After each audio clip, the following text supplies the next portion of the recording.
সম্মানিত সুধী, আমি রিকোয়েস্ট করব আপনারা এই লাইভটি শেয়ার করে দিবেন, যাতে করে আপনাদের অন্যান্য ফেসবুক বন্ধুরা আজকের লাইভের এই আলোচনাটি থেকে উপকৃত হতে পারে। আমরা আজকে কুরবানি নিয়ে কিছু কথা শেয়ার করবার চেষ্টা করবো ইনশাআল্লাহ। আমরা জানি যে ইব্রাহিম আলাইহিস সালাম আল্লাহ তাআলার সন্তুষ্টির জন্য স্বীয় পুত্র ইসমাঈল আলাইহিস সালামকে কুরবানি করতে চেয়েছিলেন, এবং সেই প্রসঙ্গ থেকেই কিন্তু আমরা প্রতি বছর জিলহজের 10 তারিখে কুরবানি করে থাকি।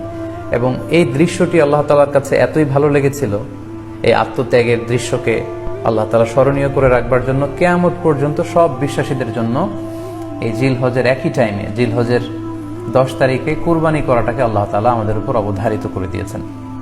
এই বিষয়টি সূরাতুস সাফফাতের 105 নম্বর আয়াতে আল্লাহ তাআলা এভাবে ইরশাদ করছেন, ফালাম্মা বালাগা মাআহু সা'য়া ক্বালা ইয়া বুনাইয়া ইন্নী আরা ফিল মানামি আন্নী আযবাহুক ফানজুর মাযা তারা। অর্থাৎ ইসমাঈল আলাইহিস সালাম যখন একটু বড় হলেন, বাবার সাথে হাঁটতে পারেন, দৌড়াদৌড়ি করতে পারেন, ঠিক তখন ইব্রাহিম আলাইহিস সালাম স্বপ্নে দেখলেন যে তিনি ইসমাঈল আলাইহিস সালামকে কুরবানি করছেন, এবং স্বপ্ন দেখেই তিনি সরাসরি ছেলের সাথে কনসালটেশনে গেলেন, পরামর্শ করলেন যে বাবা, আমি তো স্বপ্নে দেখেছি যে আমি তোমাকে কুরবানি করছি, ফানজুর মাযা তারা, what do you think about it, what's your opinion about it, তোমার মতামত কি সেটা তুমি আমাকে বলো। তখন সাইয়েদনা ইসমাঈল আলাইহিস সালাম অত্যন্ত সাহসিকতার সাথে বলিষ্ঠ একটি জবাব দিয়েছিলেন, সেটাও আল্লাহ তাআলা কোরআনে সরাসরি কোট করেছেন। তিনি বলেছিলেন, ক্বালা ইয়া আবাতি ফাআল মা তু'মার সাতাজিদুনি ইনশাআল্লাহু মিনাস সাবিরিন। অর্থাৎ, হে আমার সম্মানিত পিতা, আপনি যেমনটি স্বপ্নে দেখেছেন, আল্লাহ তাআলা আপনাকে যেমন আদেশ করেছে আপনি ঠিক তেমনটিই করুন, আপনি ভয় পাবেন না, ইনশাআল্লাহ আপনি আমাকে ধৈর্যশীলদের অন্তর্ভুক্ত পাবেন। একটু কি কল্পনা করা যায় যে সাইয়েদনা ইসমাঈল আলাইহিস সালাম ছোট্ট শিশু, তিনি যখন শুনলেন যে বাবা তাকে কুরবানি করবে, জবাই করবে, তার প্রত্যুত্তরে তিনি বলেছিলেন, বাবা, আমি ভয় পাচ্ছি না, আমি আপনাকে নিয়ে চিন্তিত, আপনি ভয় পাবেন না, বরং আপনি যা আদিষ্ট হয়েছেন আপনি তাই করেন। কারণ নবীরা যখন স্বপ্নে কিছু দেখে, সেটা সাধারণ মানুষের মতো স্বপ্ন নয়, সেটা ওহী, সেটা আল্লাহর পক্ষ থেকে আদেশ। তো আপনি আমাকে ধৈর্যশীল পাবেন, আপনি ভয় পাবেন না। সাইয়েদনা ইব্রাহিম আলাইহিস সালাম ইসমাঈল আলাইহিস সালামকে কুরবানি করতে শুরু করলেন, জবাই করতে শুরু করলেন। আল্লাহ তাআলার কাছে দৃশ্যটি এত ভালো লাগলো, আল্লাহ তাআলা সাইয়েদনা জিবরাইল আলাইহিস সালামকে দিয়ে জান্নাত থেকে একটি বকরি বা মেষ পাঠিয়ে দিলেন।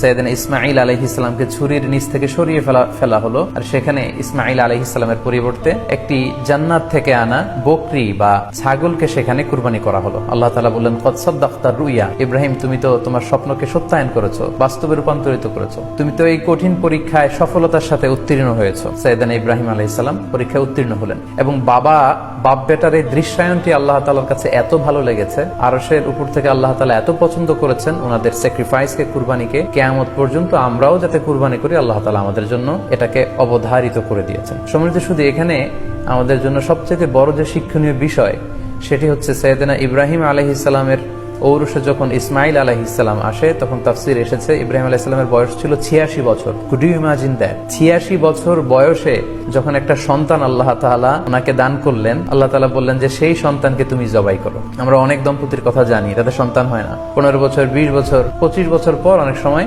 তাদের সন্তান হয়। সেই সন্তানটাকে তারা কত পছন্দ করে, সেই বাচ্চাটাকে তারা কত আদর করে। তো 86 বছর বয়সে আল্লাহ তাআলা ইসমাঈল আলাইহিস সালামকে দান করেছিলেন। এই আদরের সন্তানটাকে আল্লাহ তাআলা বলেন, তুমি কুরবানি করো। কারণ এই বয়স্ক অবস্থায় যখন ইব্রাহিম আলাইহিস সালাম ইসমাঈল আলাইহিস সালামকে পেয়েছিলেন, তখন তিনি হৃদয়টাকে উজাড় করে দিয়ে নিজের ছেলেটাকে ভালোবাসতে শুরু করলেন, এবং হৃদয়ের ভালোবাসার জায়গাটার মধ্যে যে সিংহাসন, সেই সিংহাসনে তিনি ইসমাঈলকে বসিয়েছিলেন। আল্লাহ তাআলা চেয়েছিলেন যে ইসমাঈলকে সেখান থেকে সরিয়ে ওই ভালোবাসার সিংহাসনের জায়গাটাতে তুমি যেন আল্লাহ তাআলাকে স্থান দাও, এবং সেই পরীক্ষাটাই তিনি বেসিক্যালি সাইয়েদনা ইব্রাহিম আলাইহিস সালামের কাছ থেকে করেছিলেন, এবং সেই পরীক্ষায় সাইয়েদনা ইব্রাহিম আলাইহিস সালাম সফলতার সাথে উত্তীর্ণ হয়েছিলেন। অর্থাৎ আল্লাহ চেয়েছিলেন যে তোমার হৃদয়ের ভালোবাসার সবচাইতে বড় জায়গাটা হচ্ছে ইসমাঈলের, তোমার পুরো হৃদয়টা জুড়ে আছে ইসমাঈল। আমি চাই তুমি আমার সন্তুষ্টির জন্য এই ইসমাঈলকে বিলিয়ে দাও, এই ইসমাঈলকে কুরবানি করে দাও। সম্মানিত শুধু এই স্টোরিটা থেকে আমাদের জন্য শিক্ষা হচ্ছে যে সাইয়েদনা ইব্রাহিম আলাইহিস সালামের হৃদয়ের সবচাইতে পছন্দনীয় বিষয়টা ছিল ইসমাঈল। তিনি ইসমাঈল আলাইহিস সালামকে, নিজের ছেলেকে, বেশি পছন্দ করতেন। ইব্রাহিম আলাইহিস সালামের হৃদয়ে যেমনি ইসমাঈল ছিল, আমাদের প্রত্যেকের হৃদয়ে কিন্তু এরকম এক একটা ইসমাঈল আছে, কল্পিত ইসমাঈল, রূপক ইসমাঈল। আমাদের কারো হৃদয়ের ইসমাঈল হচ্ছে আমাদের টাকা পয়সা, আমাদের কারো হৃদয়ের ইসমাঈল হচ্ছে আমার ব্যাংক ব্যালেন্স, আমাদের কারো হৃদয়ের ইসমাঈল হচ্ছে আমার দামি গাড়ি, আমাদের কারো হৃদয়ের ইসমাঈল হচ্ছে আমার দামি গাড়ি, আমাদের কারো হৃদয়ের ইসমাঈল হচ্ছে আমাদের যশ, খ্যাতি, আমাদের ক্ষমতা, প্রতিপত্তি, এগুলো। আল্লাহ তাআলা চান আমাদের প্রত্যেকের যার যার হৃদয়ের ইসমাঈল যেটা, সেটাকে আমরা আল্লাহ তাআলার সন্তুষ্টির জন্য উৎসর্গ করতে পারবো কিনা, আল্লাহ তাআলার খুশির জন্য, সেরেফ শুধুমাত্র আল্লাহ তাআলার জন্য আমার হৃদয়ের ইসমাইলটাকে আমি স্যাক্রিফাইস করতে পারবো কিনা, এই শিক্ষাটা দেওয়ার জন্যই বেসিক্যালি আল্লাহ তাআলা এই কুরবানিকে আমাদের জন্য প্রেসক্রাইব করেছেন। আল্লাহ তাআলা চান যে আমাদের হৃদয়ের পুরো জায়গাটা জুড়ে যেন আল্লাহ তাআলার সন্তুষ্টি, আল্লাহ তাআলার ভালোবাসা, আল্লাহকে যে আমরা ফিল করি, আল্লাহকে যে আমরা ভয় পাই, সেই জায়গাটাতে যেন আমরা আল্লাহ তাআলাকে রাখতে পারি। এটাই মূলত আল্লাহ তাআলা আমাদের কাছ থেকে চান, এবং আমাদের জীবনের সব কাজগুলোই হবে শুধুমাত্র কেবলমাত্র আল্লাহ তাআলার সন্তুষ্টির জন্য।